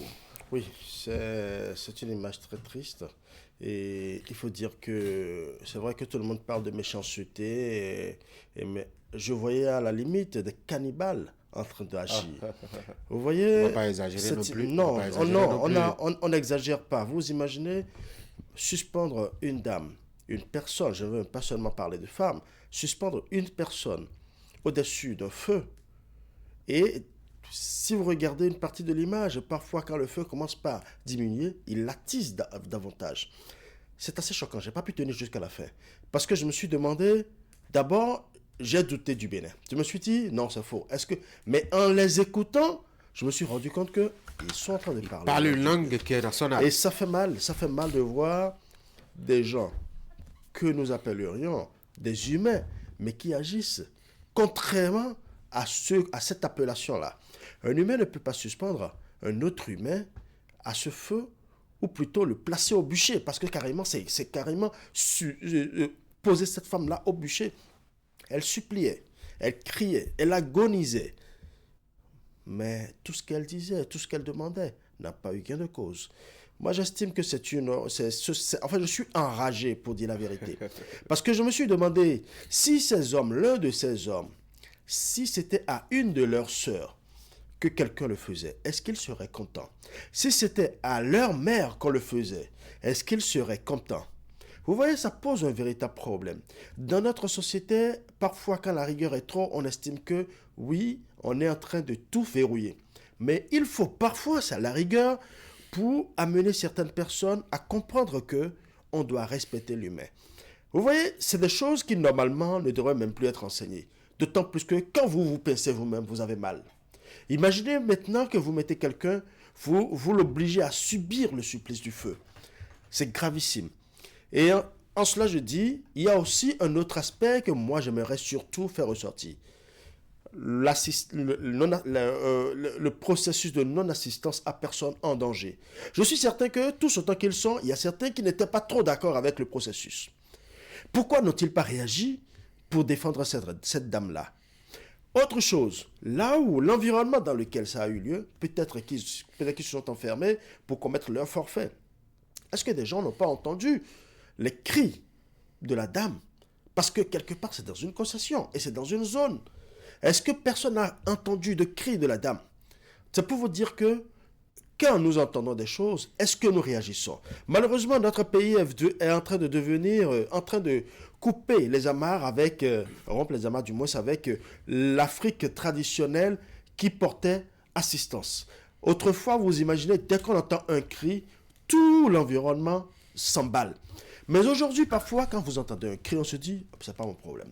Cet individualisme que nous sommes en train de cultiver aujourd'hui peut nous être tous fatal. Parce que le malheur, comme on le dit, n'arrive pas qu'aux autres. Cette femme l'a subi et voilà les conséquences. Franck, comment est-ce qu'on peut comprendre que dans un contexte béninois où on a promu la loi, on a lancé des campagnes de sensibilisation pour la préservation, la protection des droits des femmes, que des cas de violation des droits de femmes aient été punis, portés devant le juge, punis en tout cas, et des individus condamnés, et que ces cas se multiplient, que dans ce contexte comme ça, qu'on ait encore des actes de ce genre?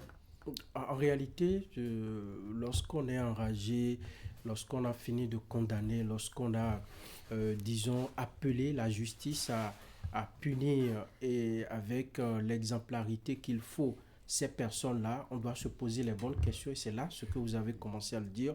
Ce week-end, moi j'ai pris du recul, je dis, ben, aujourd'hui, même lorsque vous envoyez un texto à une femme, à une fille, deux textos et vous sentez qu'elle n'est pas réceptive, autant abandonner votre projet. Non, vous avez le courage d'envoyer un deuxième. Bon, moi quand j'envoie le premier, le deuxième, c'est pour s'excuser, pour dire, oui, pour s'excuser, pour dire, sinon, merci pour m'avoir permis d'échanger. Moi je passe pas au deuxième texto. Voilà, donc dans ce contexte-là, effectivement, on ne peut pas comprendre que des gens puissent poser de tels actes. C'est pourquoi je dis, il faut se poser les bonnes questions. Ça veut dire que nous avons fait beaucoup de progrès, nous avons évolué, il y a une volonté politique affichée. Mais il y a encore des poches de résistance. Il y a encore des niveaux que nous n'avons pas touchés. Et ces niveaux-là, on les voit, on peut aisément aujourd'hui citer ces niveaux. C'est nos campagnes, c'est nos villages. Parce que c'est n'est pas une campagne. Bon, enfin, je ne dis pas que c'est une campagne. Mais les zones dans lesquelles nous ne sommes pas dans les mêmes conditions que Cotonou, Parakou et tout, où vous pouvez, s'ils faisaient cela en plein cœur de Cotonou, peut-être qu'on serait en train de déplorer, je ne sais pas, on serait en train de gérer d'autres situations aujourd'hui. Donc, dans ces zones où les gens pensent que on peut faire de la femme ce qu'on veut, il faudrait que les actions aillent juste là-bas. Il faudrait que l'INF puisse miser sur les radios communautaires, aller vers les chefs de village. Vous voyez, c'est un sage, c'est l'enfant d'un sage qui est tombé sur la dame et le sage a alerté et tout. Vous voyez combien ces personnes-là sont importantes dans nos communautés.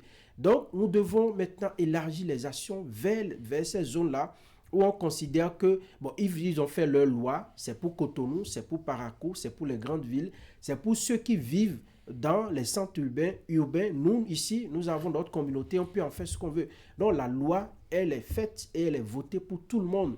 Que vous soyez à Tchoumi, que vous soyez à Kérou ou à Materi, la loi qui s'applique à un Cotonois, à quelqu'un qui vit à Cotonou, elle s'applique dans la même teneur à vous aussi lorsque vous arrivez à l'enfreindre. Donc, je pense que il faut féliciter tout ce qui est fait jusque-là, mais on se rend compte que nous avons assez de limites encore. Et ces limites-là, on doit les briser. On doit briser le silence là où les gens sont encore battus. Les femmes ont dit, si tu fais ça, c'est la belle famille qui va s'en prendre à toi. Si tu fais ceci, c'est la honte de ta famille. Non, en 2026, au 21e siècle, au Bénin, ça n'est plus possible et on doit pouvoir le faire. Mais le faire, c'est qu'il faut maintenant aller au-delà des actions institutionnelles, aller affronter les réalités de ces coins-là, de ces confins du Bénin, pour dire aux gens, attention, vous encourez beaucoup, vous exposez à de graves sanctions lorsque vous touchez même aux cheveux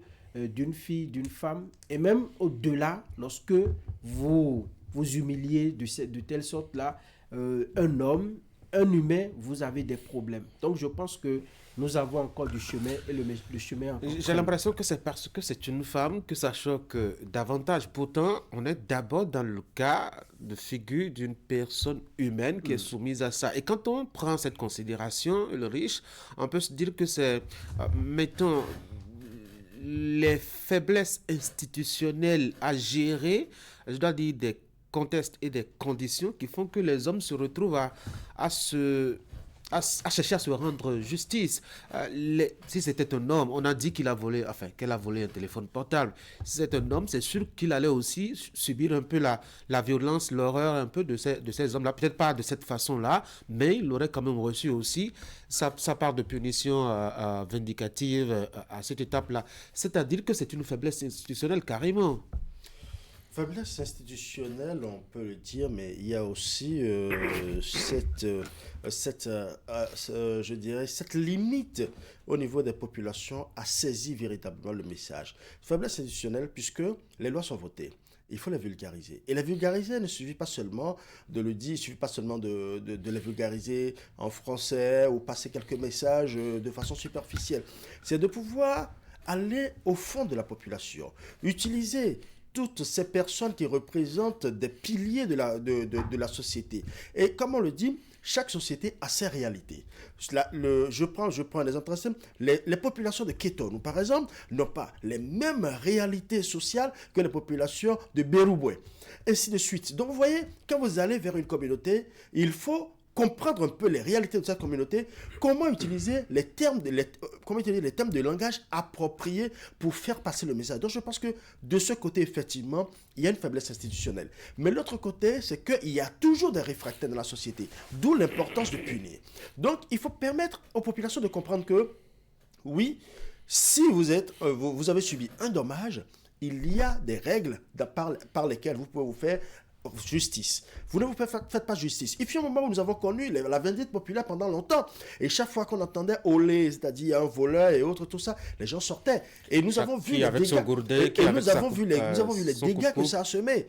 Et pas plus, quand ça arrive, parfois, c'est au terme de la bastonnade de tout ce qu'on a vu, s'il n'y a pas eu perte en vie humaine, ou c'est là qu'on apprend peut-être que c'est un innocent qui a été tué. Donc je pense que pendant longtemps, cette communication a évolué. Mais maintenant, il faut trouver les termes de langage appropriés pour permettre aux populations de comprendre que vous n'avez pas le droit de vous rendre justice. Il y a des procédures pour se faire rendre justice. Venons maintenant au cas de la dame. C'est vrai que c'est pour lui-même ça. Maintenant, le cas de la dame, c'est que c'est une situation aggravante. En ce sens que il y a actuellement tout un arsenal juridique qui protège la femme et la fille. Et ceux-là qui ont agi, est-ce qu'on va leur dire qu'ils ne savent pas que mettre quelqu'un au feu est dangereux pour la personne? Ils ne me diront pas cela. Ils disposent certes du libre arbitre pour agir comme cela se doit, et ils disposent aussi du bon sens pour savoir que ça fait mal. Maintenant, s'ils savent que ça fait mal, pourquoi est-ce qu'ils ont torturé cette dame jusqu'au fond pour avoir ce résultat-là? J'estime que quelque part, la sensibilisation n'a pas encore atteint le niveau qu'il faut. Et c'est une sensibilisation. Je prends un exemple très simple. Comparaison n'est pas raison, certes, mais je vais vous dire quelque chose. Jusqu'à aujourd'hui, qui ne connaît pas la boisson Coca-Cola, par exemple? Tout le monde connaît la boisson Coca-Cola. Mais c'est Coca-Cola qui fait beaucoup plus de publicité.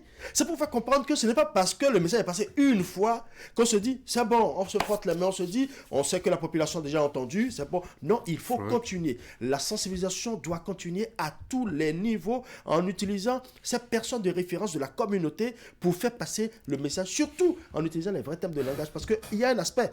Quand par exemple vous allez dans une communauté et que vous dites, non, la femme est ci, la femme est ça, mais certains, je dirais, révolutionnaires ou plutôt les conservateurs vont vous dire, mais écoutez, chez moi, c'est moi qui porte le pantalon. Ce thème, je sais que vous l'avez déjà entendu plusieurs fois. Donc, il faut trouver les bons thèmes de référence pour faire passer le message de sorte à ce que chacun sache quoi faire. Alors, je crois que tout le monde sait ce qu'on doit faire par le passé. Vous voyez, il y a de ces projets qui ne sont pas de grands projets que les gens mènent. Et vous les voyez, ils mènent souvent des activités en regroupant les sages, en regroupant les leaders religieux, en regroupant ceux-là qui ont encore le mot à dire dans les communautés. Et vous les voyez sous des arbres, vous les voyez en de petits groupes, vous les voyez souvent autour de ceux qui pilotent les projets et ils en discutent. Donc moi je pense qu'il faut adopter cette approche-là et avoir peut-être des relais communautaires. Je sais qu'il y en a déjà, mais il faut multiplier cela.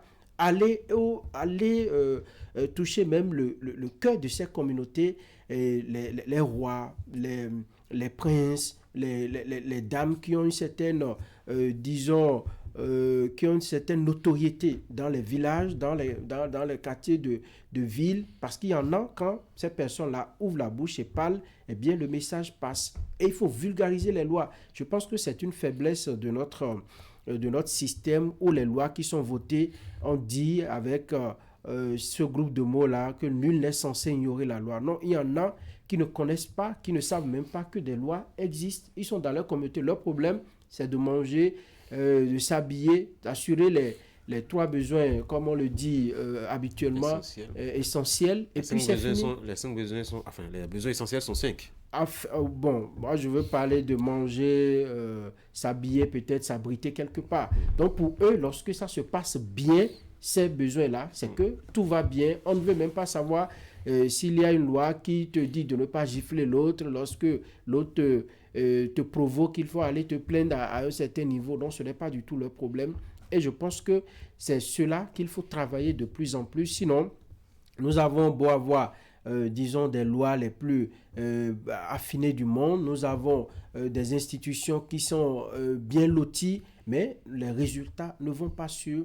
Ce cas-là vient nous montrer que nous avons encore des efforts à faire. Et ces efforts, je pense que en réfléchissant bien, nous devons savoir quoi faire pour pour éviter que d'autres cas se produisent. Parce que ces images-là, vous voyez, on a descendu la dignité humaine, on a heurté les sensibilités, on a filmé et on a publié. Je suis sûr que c'est entre eux qu'ils ont publié, c'est tombé sur quelqu'un qui a dit ça ne peut pas rester dans nos portails, il faut faire savoir par tout le monde. Donc, je pense qu'il y a un gros travail à faire par la présidente de l'INF, par la présidence, par tout le monde d'ailleurs, oui, les journalistes également, tel qu'on le fait déjà depuis que ce cas est survenu. Je crois que c'est un travail qui va au-delà de l'INF, parce que si on le confie seulement à l'INF, on ne verra que le volet féminin, le volet, mettons, des droits de la femme. Ici, il s'agit d'une personne humaine et c'est surtout cela que, ma foi, le juge devrait surtout observer. Bien évidemment, il y a des tests qui surprotègent la loi, la femme en République du Bénin devrait tenir compte aussi de cet aspect donc d'être humain, mettons, en situation délicate. Il est 8h passé de 52 minutes sur Cotonou. Chers messieurs, merci d'avoir été là. On va se voir demain pour un autre sujet. Je vous souhaite de passer une très bonne journée. Mesdames et messieurs, c'est la fin de cette émission. Merci d'avoir été là. Ce fut un plaisir. Je vais vous souhaiter de passer une très bonne journée. La semaine de l'information commence ainsi sur Canal 3 BD. Demain, on sera là pour le deuxième numéro de cette semaine. Je vous souhaite de passer d'intenses moments de plaisir devant Canal 3 BD.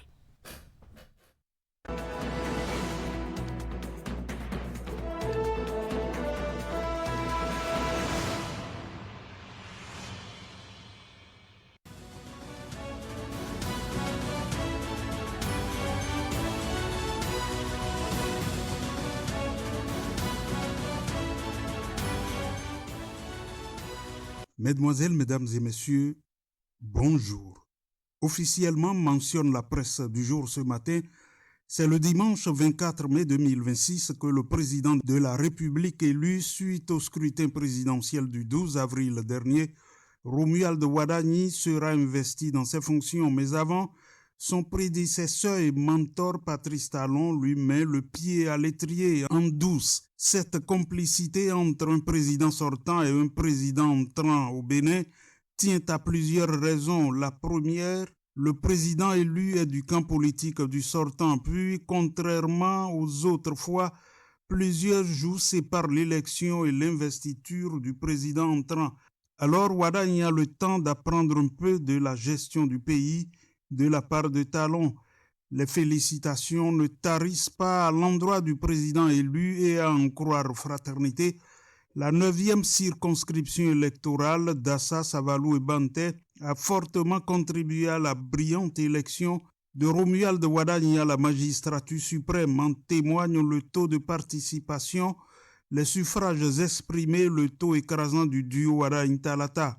Un taux victorieux prononcé par la Cour constitutionnelle et apprécié par le président de l'Union des associations de développement des arrondissements de Banté, le colonel Marcelin Laourou. Pour ce dernier, les forces vives de la 9e circonscription électorale du Bénin ont largement contribué à ce score inédit de la présidentielle de 2026. Il a salué le comportement citoyen des filles et fils de Banté, d'Assa et Savalou, pour être sorti massivement voter le duo Wadagni-Talata.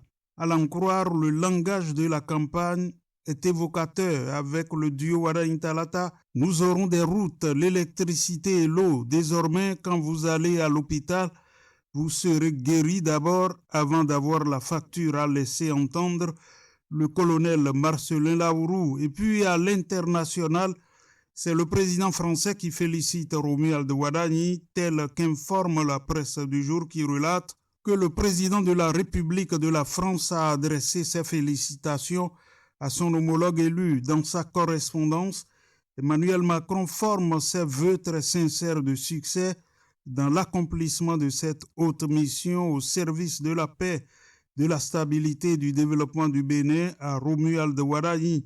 Emmanuel Macron rassure également Romuald Wardani de sa pleine disponibilité pour poursuivre à ses côtés le renforcement de la relation d'amitié et de confiance qui unit la France et le Bénin et la fin de règne du régime Talon qui fait écrire à Le Soleil Bénin Info que c'est le geste de Talon qui fait parler toute l'Afrique. D'ailleurs, le matinal note que depuis son accession au pouvoir en 2016, le président Patrice Talon a impulsé une transformation profonde et systémique du paysage judiciaire béninois, marqué par une volonté de modernisation accélérée et une lutte frontale contre l'impunité. Cette décennie de réforme 2016-2026 a redessiné les contours de l'état de droit au Bénin entre prouesses technologiques et débats institutionnels intenses.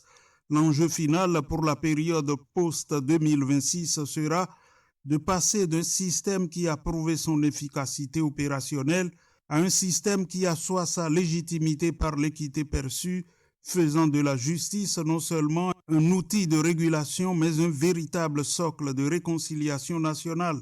En tout cas, souligne La Nation, le Bénin vient de tourner une page importante de son histoire politique. Avec la tenue de l'élection présidentielle du 12 avril 2026, le pays a achevé un cycle électoral inédit, marqué par l'organisation pour la première fois d'une série d'élections regroupant le scrutin couplé communal et législatif et la présidentielle sur une même année. Au-delà de la simple succession de consultations électorales, c'est un véritable changement de paradigme qui s'opère.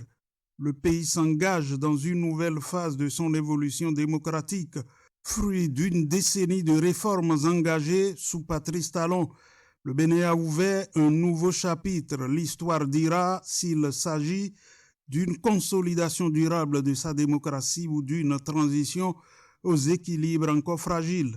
Dans la suite, le Tour cycliste international du Bénin 2026 souligne les 4 vérités qui informe que David Lapartien, président de l'UCI, est heureux d'être au Bénin. Le président de l'Union cycliste internationale est arrivé au Bénin dans la soirée du dimanche 26 avril 2026, reçu au salon d'honneur de l'aéroport international Bernardin Gantin par le président de la Fédération béninoise de cyclisme et la vice-présidente de l'instance, Richmond Attalé.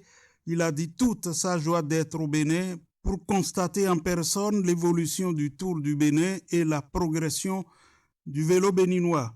Selon son agenda, pointe l'investigateur, le président de l'UCI va assister ce lundi au lancement de la 21e édition du Tour cycliste du Bénin qui démarre par un prologue de plus de 4 km à Cotonou. Il va également visiter le siège de la Fédération béninoise de cyclisme à Porto Novo et aura, sauf changement de dernière minute, un tête-à-tête avec le ministre des Sports, Benoît Dato, avant de repartir. Quant au Tour cycliste du Bénin édition 2026, il démarre ce lundi et prend fin le samedi 2 mai prochain.